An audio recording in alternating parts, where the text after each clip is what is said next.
Hi കൂലിയുടെ review പെട്ടെന്ന് പറഞ്ഞു തരാം, സ്പോയിലർ ഇല്ലാതെ. ഒരു ആവറേജ് പടം.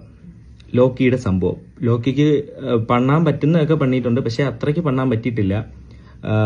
പിന്നെ സൗബിൻ, എടുത്തു പറയേണ്ടത് Soubin. Throughout the film സൗബിനൊരു ക്യാരക്ടർ കിട്ടി. സൗബിൻ സെറ്റായിട്ട് അഭിനയിച്ചിട്ടുണ്ട്. നല്ലൊരു കാസ്റ്റിംഗ് ആയിരുന്നു സൗബിൻ.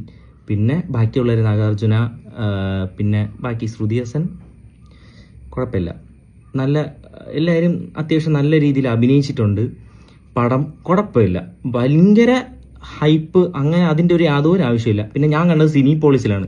ആ മോണിക്കൊക്കെ ഇട്ടപ്പോൾ ഫ്രണ്ടിൽ 2 ചെറിയ സ്പീക്കർ വെച്ചിട്ട് പാട്ടിട്ട പോലെയാണ് എനിക്ക് തോന്നിയത്. അത് എൻ്റെ തോന്നൽ മാത്രമാണെന്ന് എനിക്ക് അറിഞ്ഞുകൂടാ. നിങ്ങൾ നല്ല ഇറങ്ങി തിയേറ്ററിൽ പോയി കാണാൻ നോക്കുക.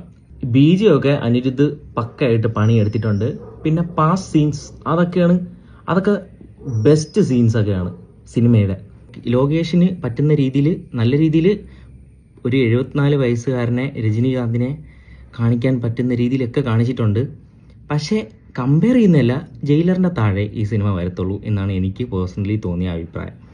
വലിയ സംഭവം ആയിട്ടില്ല, ഒരു തവണ പോയി കാണാം, ആ സ്വാഗും എല്ലാം കാണാം, നല്ലൊരു തിയേറ്ററിൽ പോയി എക്സ്പീരിയൻസ് ചെയ്യുക. ആവറേജ് പടം, അത്രേ ഉള്ളൂ. വേറെ വലുതായിട്ട് ഹൈപ്പൊന്നും വെക്കേണ്ട, പോയി കാണുക, കണ്ടിട്ട് 1 ടൈം വാച്ചബിൾ കണ്ടിട്ട് വരിക. Okay, by.